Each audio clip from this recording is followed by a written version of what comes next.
ज्ञानवापी, मथुरा और संभल जैसे देश के सबसे संवेदनशील धार्मिक विवाद कभी बातचीत से सुलझ पाएंगे या अब इनका फैसला सिर्फ अदालत ही करेगी? दरअसल हाल ही में इन तीनों मामलों को लेकर एक ऐसी खबर सामने आई जिसने एक बार फिर देश भर में चर्चा छेड़ दी है।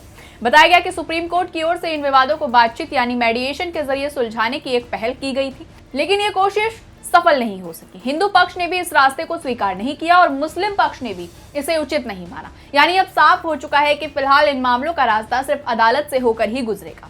लेकिन आखिर सुप्रीम कोर्ट ने ऐसी पहल क्यों की थी? मेडिएशन होती क्या है? दोनों पक्षों ने इसे ठुकराया क्यों? और अब आगे इन मामलों में क्या होने वाला है? आज इस वीडियो में हम इन सभी सवालों के जवाब विस्तार से समझेंगे। नमस्कार, मैं हूं ज्योति मिश्रा और आप देख रहे हैं हेडलाइन ब्यूरो।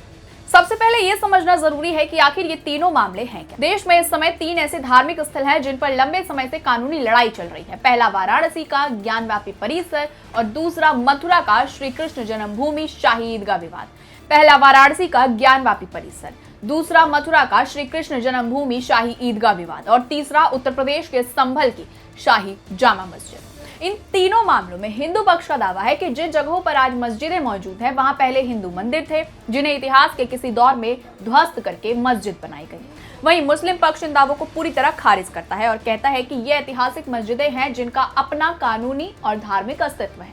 इसलिए ये विवाद सिर्फ जमीन का नहीं बल्कि इतिहास, आस्था, पुरातत्विक साक्ष्य, दस्तावेज और संवैधानिक कानूनों से जुड़ा हुआ है। इन विवादों को देखते हुए सुप्रीम कोर्ट से जुड़ी एक पहल सामने आई। समाधान समारोह 2026 के तहत ये विचार रखा गया कि इन मामलों को मेडिएशन यानी मध्यस्थता के जरिए सुलझाया जा सकता है। इस पहल का मकसद किसी एक पक्ष को सही या गलत ठहराना नहीं था बल्कि ये देखना था कि क्या दोनों पक्ष आपसी बातचीत से किसी ऐसे समाधान तक पहुंच सकते हैं जिससे वर्षों से चल रही कानूनी लड़ाई खत्म हो जाए। कई बार अदालतें भी ऐसे संवेदनशील मामलों में यही कोशिश करती हैं कि यदि संभव हो तो दोनों पक्ष अदालत के बाहर बातचीत के जरिए विवाद का समाधान निकाल लें। अब सवाल उठता है कि आखिर मेडिएशन होती क्या है? बहुत से लोग इसे अदालत का फैसला समझ लेते हैं, जबकि ऐसा बिल्कुल नहीं है। मेडिएशन एक स्वैच्छिक प्रक्रिया होती है जिसमें कोई जज फैसला नहीं सुनाता। इसमें एक निष्पक्ष मध्यस्थता दोनों पक्षों की बातचीत करता है, उनकी चिंताओं को समझता है और ये कोशिश करता है कि दोनों किसी साझा समाधान पर सहमत हो जाएं।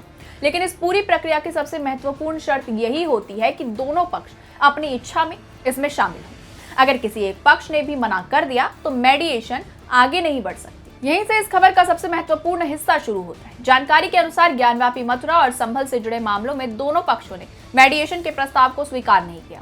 हिंदू पक्ष का कहना है कि ये केवल संपत्ति या जमीन का विवाद नहीं है बल्कि करोड़ों लोगों की धार्मिक आस्था और ऐतिहासिक अधिकारों से जुड़ा मामला है। इसीलिए इसका अंतिम फैसला केवल अदालत को ही करना चाहिए।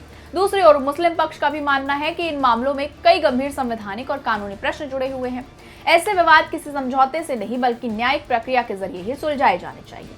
यानी दोनों पक्षों की दलीलें अलग अलग थी लेकिन दोनों इस बात पर एक मत रहे कि इस विवाद का समाधान मेडिएशन नहीं बल्कि अदालत के फैसले से होना चाहिए। अब अगर इन तीनों मामलों को अलग अलग करके समझें तो सबसे पहले बात करते हैं ज्ञानवापी विवाद की। ये मामला वाराणसी के काशी विश्वनाथ मंदिर के बगल में स्थित ज्ञानवापी परिसर से जुड़ा है। हिंदू परिसर का दावा है कि यहाँ पहले एक प्राचीन काशी विश्वनाथ मंदिर था जिसे मुगल शासक औरंगजेब के समय तोड़कर ज्ञानवापी मस्जिद बनाई गई। इसी दावे को लेकर कई मुकदमे वर्षों से अलग अलग अदालतें चल रही हैं। इस मामले में सर्वे, एएसआई रिपोर्ट, पूजा के अधिकार, कथित शिवलिंग मिलने के दावे और धार्मिक स्थल की कानूनी स्थिति जैसे कई मुद्दे अभी भी न्यायालयों के सामने विचाराधीन हैं। दूसरी ओर मुस्लिम पक्ष है।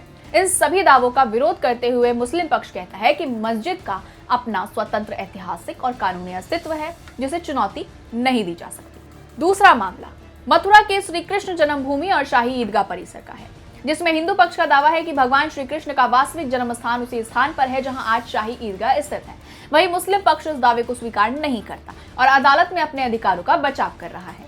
इसी विवाद को लेकर अलग अलग अदालतों में कई याचिकाएं लंबित हैं और समय समय पर इस पर सुनवाई होती रहती है। और तीसरा विवाद है उत्तर प्रदेश का संभल की शाही जामा मस्जिद से जुड़ा हुआ।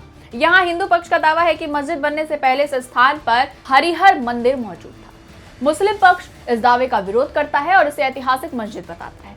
इस मामले में सभी सर्वे, ऐतिहासिक दस्तावेज और अन्य साक्ष्यों को लेकर कानूनी प्रक्रिया चल रही है और अंतिम निर्णय अभी आना बाकी है। इन तीनों मामलों में एक और बेहद महत्वपूर्ण कानूनी पहल है जिसे समझना बहुत जरूरी है। वो है प्लेसेस ऑफ वर्शिप एक्ट 1991। इस कानून के अनुसार 15 अगस्त 1947 को किसी भी धार्मिक स्थल की जो स्थिति थी उसे बदला नहीं जा सकता। हालांकि अयोध्या विवाद को इस कानून के दायरे से बाहर रखा गया था क्योंकि उसका मुकदमा पहले से चल रहा था। अब ज्ञानवापी, मथुरा और संभल जैसे मामलों में भी इसी कानून की व्याख्या को लेकर अलग अलग दलीलें सामने आ रही हैं। कई याचिकाओं में इस कानून की संवैधानिक वैधता को, इसकी व्याख्या को भी चुनौती दी गई है। इसीलिए इन मामलों में अदालत को केवल तथ्यों और साक्ष्यों पर ही नहीं बल्कि संवैधानिक कानूनों की भी व्याख्या करनी होगी। अब सबसे बड़ा सवाल यही है कि आगे क्या होगा। चूंकि मेडिएशन की संभावना फिलहाल समाप्त हो चुकी है, इसीलिए अब इन सभी मामलों की सुनवाई सामान्य न्यायिक प्रक्रिया के तहत जारी रहेगी। अदालत दोनों पक्षों की दलील सुनेगी, दस्तावेज और ऐतिहासिक साक्ष्यों की जांच होगी, जरूरत पड़ने पर सर्वे रिपोर्ट पर बहस होगी और संबंधित कानूनों की व्याख्या की जाएगी। इसके बाद अदालत अपने आदेश और अंतिम फैसले की दिशा में आगे बढ़ेगी। यानी फिलहाल इतना तय है कि इन विवादों का समाधान बातचीत की मेज पर नहीं बल्कि अदालत के न्यायिक फैसले से निकलने की संभावना अधिक है। ज्ञानवापी, मथुरा और संभल सिर्फ 3 मुकदमे नहीं है, ये ऐसे मामले हैं जिससे करोड़ों लोगों की धार्मिक भावनाएं, देश का इतिहास और संवैधानिक व्यवस्था जुड़ी हुई है। यही वजह है कि अदालत भी इन मामलों में बेहद सतर्कता के साथ आगे बढ़ रही है। फिलहाल सुप्रीम कोर्ट से जुड़ी मेडिएशन की पहल सफल नहीं हो सकी है और अब देश की नजर इन मामलों में होने वाली अगली सुनवाई और भविष्य के न्यायिक फैसलों पर टिकी रहेगी। फिलहाल इस वीडियो में इतना ही। इस मामले से जुड़ी सभी अपडेट्स हम आपको देते रहेंगे। तब तक के लिए जुड़े रहिए हमारे साथ और देखते रहिए हेडलाइन ब्यूरो। धन्यवाद।